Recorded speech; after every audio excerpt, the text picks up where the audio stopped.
বসেছিলাম ঘরের ভিতরে, আমাকে বললো যে মাংস কষা হয়ে গেছে, খাবে, চলে আসো। এইসব রান্নি স্পেশাল রান্নি, গামছা বয়ে গরমে স্পেশাল রান্নি। তো এক সপ্তাহ আমরা ডায়েট খেয়েছি, এবার আজকে সব ডায়েট বুঝ। হ্যালো এভরিওয়ান, আমার নতুন ব্লগে আপনাদের অনেক অনেক ওয়েলকাম। আজ কিন্তু অনেকদিন পর আবার ব্লগ বানাচ্ছি। তো আজ হচ্ছে রবিবার, তারপরে আবার জামাই ষষ্ঠী। আর এবারে জামাই ষষ্ঠী আমরা চেন্নাই থেকেই করছি, দেশ আর আমাদের যাওয়া হয়নি। তো প্রথমে একটু মনটা খারাপ ছিল যে সবাইয়ের সাথে দেখা হবে না। তারপর কাল রাত্রিতে মা আর বাবা বলছে মন খারাপ করিস না, আর কি করা যাবে। তো সেই জন্য অ্যাকাউন্টে ভ্যাল করে দিয়ে দিয়েছে। এবার বলছে তোদের ইচ্ছা হলে তোরা রেস্টুরেন্টে গিয়ে খেয়ে নিবি, আর নাহলে বাড়িতে ভালো মন্দ বানিয়ে কিছু খেয়ে নিবি। তো সেই জন্য সকাল সকাল একদম পুরো স্নান টান করে নিয়েছি। এখনও কিন্তু জামাই বাবা জীবন ঘুম থেকে উঠেনি, ওকে এবার ঘুম থেকে তুলি, তারপর ওকে জিজ্ঞেস করবো যে ও আজকে স্পেশাল কি কি খাবে। তো ওর পছন্দ মতো আজকে সব কিছু খাবার বানাবো, আর আজ সারাদিন কি কি করি সব কিছুই তোমাদেরকে এই মিনি ব্লগের মাধ্যমে শেয়ার করব। তাই পুরো ভিডিওটা কন্টিনিউ দেখতে থাকুন। তো এইদিকে দেখুন আমার গপুকে একদম পুরো পুজো টুজো দেওয়া হয়ে গেছে। এই যে আমার গপু সোনাকেও একটু দেখে নাও। আর এদিকে দেখি বড়মশাই কি করছে, ও ফোন ঘাটছে, উঠে পড়েছে। তো জামাই ষষ্ঠী স্পেশাল আছে, কি খাবে বলো? বানাও কিছু স্পেশাল। কি খাবে? শ্বশুর বাড়ি তো যায়নি জামাই ষষ্ঠীতে, এখানেই স্পেশাল কিছু বানাও। তো হচ্ছে কি বলে, সকালবেলা সুজি করেছে, ঠাকুরকে ভোগ দিয়ে দিয়েছি, আর ঘুগনি আছে। তো ঘুগনির সাথে কি খাবে বলো? পরোটা, হ্যাঁ লুচি। ডায়েটে আছে যে কোথায়? জামাই ষষ্ঠীর দিনে কোনো ডায়েট। তো এক সপ্তাহ আমরা ডায়েট খেয়েছি, এবার আজকে সব ডায়েট বুঝ। তো লুচি আর ঘুগনি। সকালবেলার ব্রেকফাস্ট রেডি হয়ে গেছে, এই নাও লুচি। সুজি খাবেনি বলছে, তারপরেও দিচ্ছি আমি, কারণ খেতে হবে আজকে। লুচি, সুজি, আবার কাঁঠাল। তো খেয়ে বলো কেমন হয়েছে। আমাকে দেখাতে হবে, তুমি খেয়ে বলো। বেশ ভালো হয়েছে। আর এইদিকে আমার সব রয়েছে লুচি টুচি, এবার ঝটপট করে খেয়ে নেই। আর বাইরে রোদ দেখুন কিরকম রোদ উঠেছে, এরপর আবার মার্কেট যেতে হবে। তো এবার ঝটপট করে খেয়ে নেই। এই যে বেরিয়ে পড়েছি, এবার যাবো একটু বাজারে মটন কিনতে। তো এখানে মটনের দাম হচ্ছে 900 টাকা কেজি। তো সেই জন্য মটনটাই নেব। আর এখানে হচ্ছে মটনটা বেশ ভালোই দেয়। তো এই যে দুজনে মিলে বেরিয়ে পড়েছে, আর যা রোদের তাপ, অবস্থা পুরো একদম খারাপ হয়ে যাবে। তো এই যে বড়মশাই গাড়ি নিয়ে আসতেছে, তারপর যাব। চলো। আজকে মটন নিবে না রেস্টুরেন্টে খেয়ে নিবে? মটন নিবে। আমরা তো আর কলকাতাতে নেই, চেন্নাইতে। কলকাতাতে হয়তো মটনের দাম বেড়ে গেছে আজকে। হ্যাঁ, আজকে একদম পুরো মানে ওয়েস্ট বেঙ্গলে, কলকাতাতে পুরো মটনের লাইন লেগে যাবে, একদম লাইন লেগে যাবে পুরো ভোর থেকে। হ্যাঁ, আমাদের এখানে কিছুই নেই চেন্নাই। হ্যাঁ চলো। আছে এটা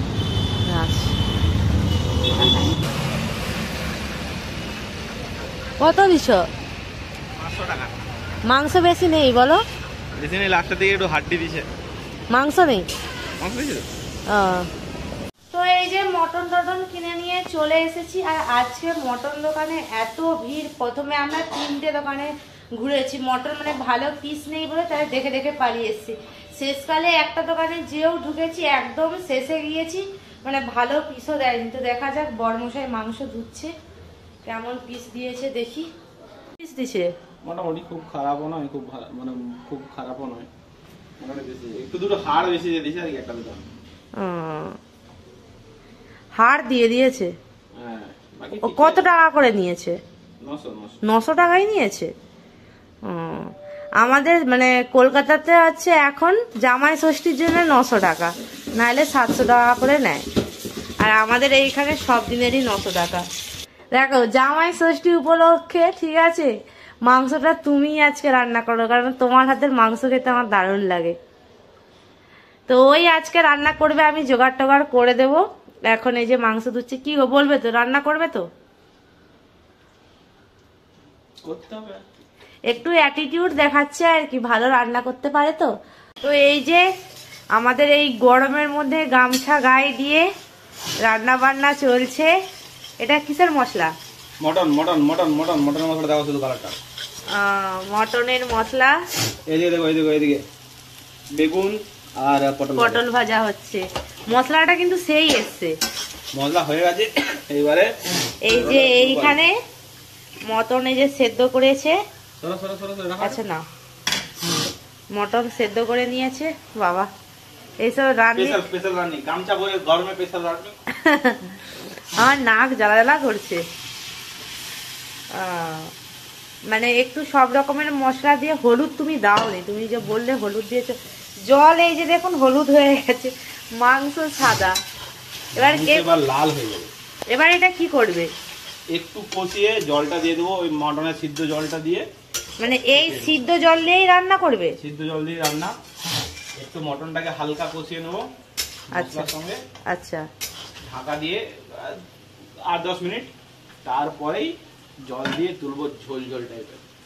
আচ্ছা, একদম সুন্দর গাইস, ফ্যান্টাস্টিক ফ্যান্টাস্টিক। আমি খেয়ে বলবো। 15-20 মিনিট মাংসটা ভালো করে কষিয়ে নিয়েছে। এবার কি কষা হয়ে গেছে? কষা হয়ে গেছে, এবার এক পিস করে আমরা চেকিং করবো। তাহলে আমাকে থালায় কষা মাংস দাও।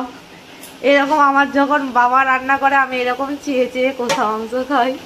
এই তো আমাদের একজনকে 2 পিস কষা মাংস দিয়ে দিয়েছি। তো এই যে দেখুন কষা মাংস, এবার কষা মাংস খাবো। তো এই যে কষা মাংস খেতে বসে গিয়েছি। এই কষা মাংস খেতে কিন্তু দারুণ লাগে, বেশ ভালোই সিদ্ধ হয়ে গেছে। নুন হলুদ টলুদ একদম পুরো পারফেক্ট। কি গো, তুমি একটু কষা মাংস খাবে না? চলে আসো, হেভি রান্না হয়েছে কিন্তু। আর মাংসটা পুরো সিদ্ধ হয়ে গেছে, এবার হালকা একটু গ্রেভি করে নাও। এই মশলাটা কিন্তু দারুণ লাগছে খেতে। আমার বর কিন্তু ভেজ জাতীয় জিনিস সেরকম কিছু ভালো রান্না করতে পারেনি। এই মাংস ডিম কষা দারুণ রান্না করেন। না, তুমিও কষা মাংস একটু খাও। কেমন লাগছে? বেশ দারুণ হয়েছে রান্নাটা। তো বন্ধুরা, ফাইনালি রান্না বান্না হয়ে গেছে। আর এই গরমে আমার অবস্থা পুরো একদম শেষ। তো আজকে কি কি বানিয়েছি সেটাই তোমাদের সাথে একদম শেয়ার করে নিই। এই দেখুন দুপুরের আজকে মেনুতে রয়েছে গোটা রসুন, তার সাথে মটন কষা, ভাত, লেবু, কাঁচা লঙ্কা, বেগুন ভাজা, পটল ভাজা, আলু ভাজা, স্যালাড আর আম। তো এটাই আজকে আমাদের জামাই ষষ্ঠী আর সানডে স্পেশাল মেনু। তো এবার ঝটপট করে খেয়ে নেই, আর এখানে আজকের ভিডিওটা শেষ করছি।